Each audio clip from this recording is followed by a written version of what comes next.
Hey guys, this is New Sensei. Tonight we're up for another monthly archery Q&A. This time it should be a little shorter given that I've collated most of the archery questions into single threads and posts, and I've picked out my favourite ones, some of which I've already answered but some of which I haven't. Starting with Kenneth, who asked the classic cross-dominant question. Should I pick my bow based on my dominant eye or my dominant hand? I've already covered this in my eye dominance video. Generally speaking, it depends on what you find more comfortable and what's easier to adapt to. I'm the classic right eye, right hand dominant, so it's easy for me. But I know that for some people, it's very hard to train opposite hand. Traditionally, most people would have recommended to pick based on your eye dominance because that's generally set and it's very hard for people to work around your non-dominant eye. But some people are extremely uncoordinated with their opposite hand. So if I shot left-handed, I don't think I'd be too bad. I obviously don't shoot left-handed out of habit. I've actually never done so in any setting, in practice or in competition. But I don't imagine that going left-handed would really affect me. What would affect me is my eye dominance is very clearly right eye. So I would have to adjust by closing my right eye so I can aim my left eye. And I might do this as a challenge at some point. But to answer the question, it just depends on what you find easy to adapt. If you are fairly confident that you can switch to your left hand, then that would probably suit you better. But if you find that you just cannot use your opposite hand for whatever reason, then go with your strong hand and try to work with your non-dominant eye.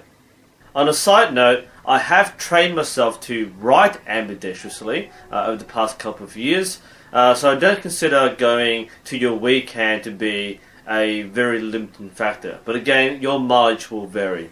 Question from Changsu. If I had to pick one part of my archery equipment to upgrade, which would have the most impact on results?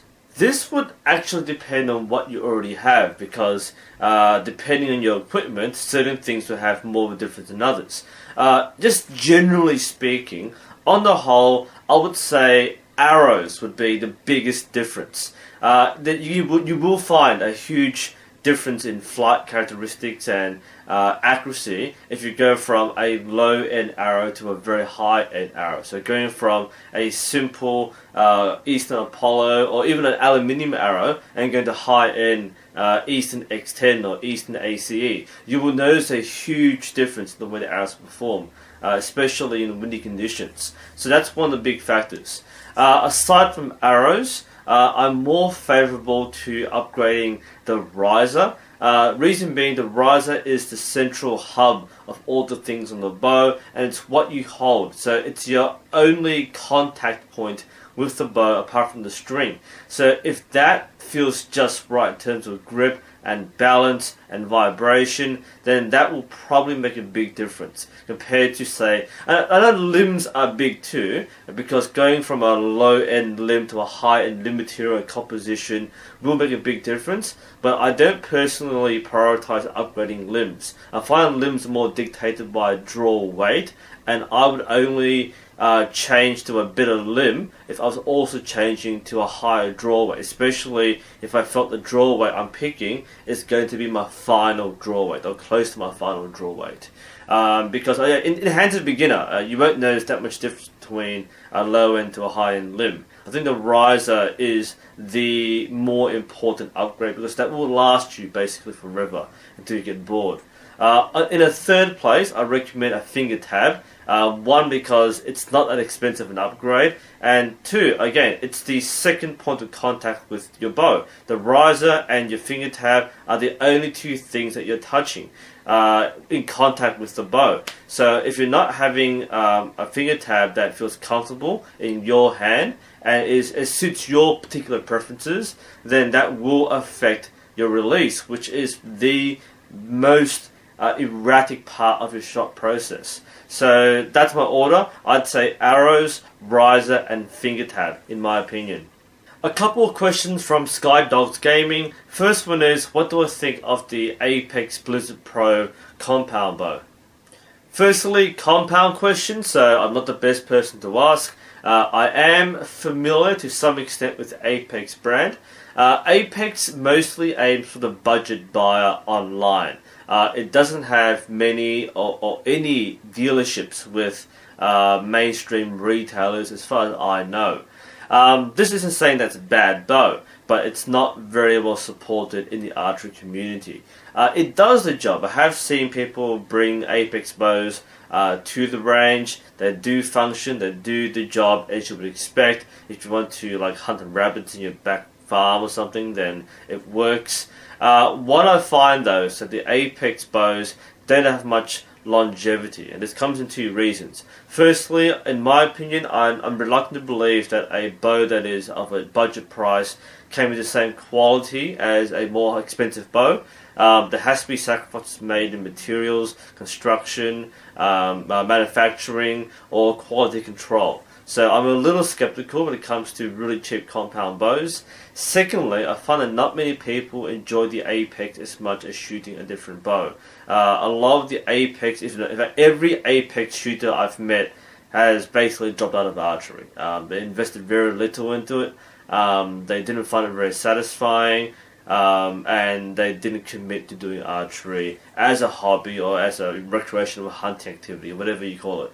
So again, I'm not going to say outright that Apex are bad bows, but generally you find more support for mainstream brands like Mission, Hoyt, and Diamond, for example. So I would generally recommend bows like the Diamond Infinite Edge over the Apex bows because you get more support for them from archery stores, and many of which won't deal with bows from the cheaper manufacturers like Atanga or Apex. That's something to be very careful of. The second question from Skydogs Gaming concerns the two-finger draw. So is a two-finger draw viable?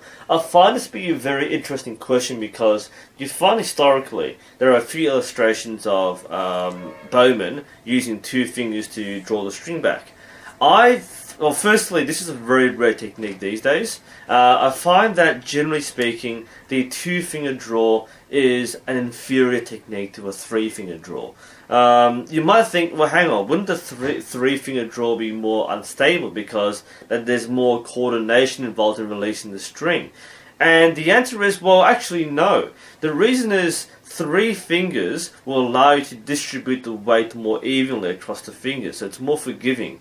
Two fingers involves having the entire bow weight on two fingers, so obviously that difference is actually amplified if you release poorly. Adds a lot more stress on two fingers. Really, your ring finger will only carry about 10% of the weight of the bow if you do a typical hook. But even that percentage, it might be 10 to 15%, that makes a big difference in the way the weight is distributed on your fingers. So when you release, even if you release poorly with three fingers, it's not going to affect the arrow as much. But two fingers is very stressful. You find that you get more finger pain. Even shooting with thick glove, you find it's much more stressful in your fingers. And I find that if you have any inconsistencies in a two-finger release, it will have a much bigger impact than a three-finger draw. Question from Dancing Taco Gaming. What country do I live in? Australia, mate. Question from Gustel and 7 others, referring to my archery competition videos. How can so many people stand on one line, and do you find it hard to concentrate? The crowdedness is fairly typical of a major event. If you're used to shooting at a small club, then the space you have is quite luxurious. But in most cases, those line conditions are typical and standard by regulations. If you shoot at a busy indoor range, for example, you find that you might be even more crowded because people are casually shooting, coming in and out, and you have to fit everybody in. In a competition, you're allowed a minimum of 80 centimeters between each person, and that includes any tripods you have set up. So it does feel crowded if you're not used to it. If you do shoot at events regularly, especially at a crowded club, then it's not that abnormal. It will be if you tend to be a solo shooter in your backyard or in a very quiet club. Is it hard to concentrate? Initially, it freaked me out because you can see stabilizers sticking out the corner of your eyes. You do pick up things around you which you normally wouldn't hear in a quiet environment. In fact, at the last state championship I just recorded, I remember the person next to me. I know that Ethan, who was on my right, he was shooting fine for the most part. But the guy behind me, I can't remember what his name was, but the guy directly behind me, he was swearing under his breath every third shot. And this is fairly typical because, you know, as an archer, if you release poorly, you hang on too long, you go, fuck, fuck, fuck. You know, it's that under breath swearing, which I find quite hilarious in hindsight. When you're experiencing it, it's just really super frustrating. So I mean, here's the guy behind me, swearing his head off. I'm missing my shots, but I don't care to it. I'm smiling, I'm happy, I don't care. But you do pick up some strange habits from people around you. Probably the thing that breaks my concentration the most is when I'm trying to hear my clicker. Now, I do generally feel the clicker going off, so that doesn't affect me too much.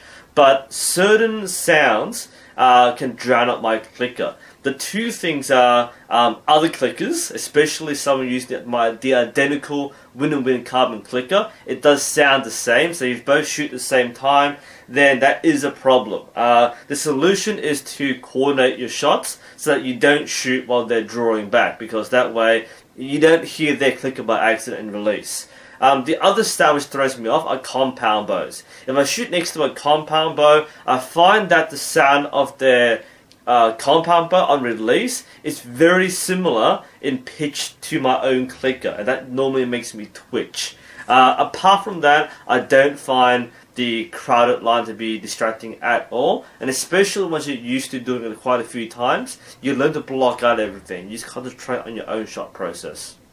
Avala7 asks, do you really need arm guards? Will you hit yourself? The answer is simply no. You actually don't need an arm guard. It's strongly recommended for beginners because improper form will cause your archery experience to be very painful. So as a matter of safety and just in having more enjoyment, especially for beginners, we always recommend an arm guard. With proper technique, you won't hit yourself, so you don't actually need one. Many people don't shoot with one, so you can skip it if you want to. Yu Wang asked a question about how to deal with sweaty palms. Yeah, that is definitely a problem which comes to haunt you every now and then, especially in hot summer weather, and especially when you're feeling nervous in the competition. You find that your palms will sweat and the grip on your bow will start to slip, and that's really bad actually. You find that it slides left to right easily, it slides up the grip really easily. So yeah, sweaty palm syndrome is definitely a problem for archers.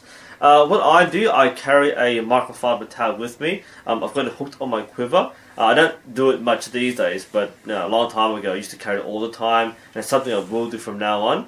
So carry a towel with you, and use it to wipe your hand between shots, and wipe your grip between shots. The other thing you can do is use grip tape. You can buy special archery bow grip tape, or you can use grip tape from things like tennis rackets. So you can wrap it around your bow grip, and that will give you a high friction surface from which you can maintain your bow grip even with a sweaty palm or in rainy conditions. The problem with grip tape is that it can affect the positioning of your hand.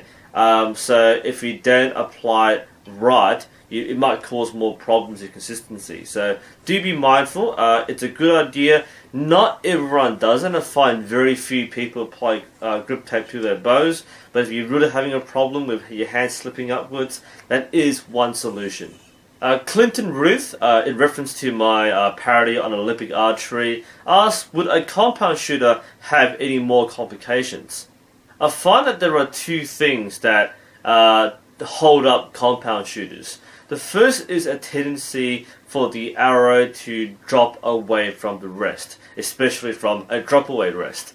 Just a slight flinch and the arrow can come off the blades which hold it up. and that can be frustrating. That to keep on putting it back on. That's probably one of the more common frustrations for a compound shooter. The second thing is just the sheer time needed to keep the sight on target. Because the bow will shoot very accurately if you point in the right place, compound shooters will spend a lot of time holding on and trying to get that sight ring in the right place and then releasing. That's probably what goes through compound shooters' heads most of the time. I don't think it's as frustrating as recurve, but the frustration comes from not hitting X's, in my opinion. Finally, my favorite question from this month is from Abdul. How important is certification for an archer? For the most part, the individual archer does not need any sort of accreditation. The training you get from a club is sufficient, and you find that a lot of your archery technique comes from experimentation. So you don't need a course to bolster your knowledge. It doesn't really teach you that much. Most courses assume that you know how to shoot, and the accreditation is there for you to prove that 1, you know how to shoot, and 2, you have the technique and methodology to show somebody else how to shoot. So the only use for an accreditation is if you want to be an instructor or coach at a club. That's the only purpose. That said, some archers will find that having a formal training course can improve their knowledge of archery theory. Now, most courses will cover the basics of shooting, the coaching mentalities, and things like safety regulations and so on. And these things you can find out in a day at your club. But if you want that extra background on becoming a coach, then this can help you. Not so much as an individual archer, but more so as a potential instructor. The higher you go in coaching, however, the more technical it gets, and that's where you might find that as an archer you might benefit from a coaching course. Normally the level 1 instructors are your base instructors. Will teach you how to shoot at the beginner line, you come and try a program, and that's basically it. The level 2 and higher will cover more about sports science and biomechanics. So that's where you access more of that exclusive secret knowledge, if there is such a thing. But it does break it down to something which you might apply to your own shooting. So yes, if you have the chance to go advanced to a high level of coaching, you do stand to gain a lot for yourself, but you stand a lot more to gain in teaching somebody else, especially an advanced archery form. The extension to this question was, what courses or which courses have more value or recognized more widely? This is a very tough question. Now, there are several different known archery coaching methods. Archery is quite different to, say, martial arts, which have different schools of martial arts or different branches of martial arts. Archery is archery. Discounting the differences in styles like Kyudo and Mongol archery and Western Olympic archery. Talking purely about Olympic archery, there are several known methods, and the most well known at the moment is Keith Lee's method, KSL, or the NTAS. I believe at the moment, at the standard in the US, many coaches in the US are required to take the NTAS coaching system, but this isn't required in other countries, and in fact other national associations won't necessarily recognize these accreditations. In Australia, for example, to be an instructor or a coach at a club that's affiliated with Archery Australia, you need to hold an Archery Australia coaching certification. These run infrequently, like every few months or once a year, and it's normally hosted at one club in each state at least once a year. And you have to have this particular certification to coach at an Archery Australia affiliated club. That's basically the rule. They have sent out a memo saying that for people who are going to alternate coaching seminars, and this I noticed for a fact this refers to the Keith Lee method. they don't discourage you from going.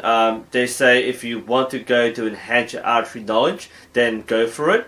But it doesn't give you a certification with Archery Australia automatically. So the only thing that counts if you want to coach in your club is the right certification that's recognised by your national association.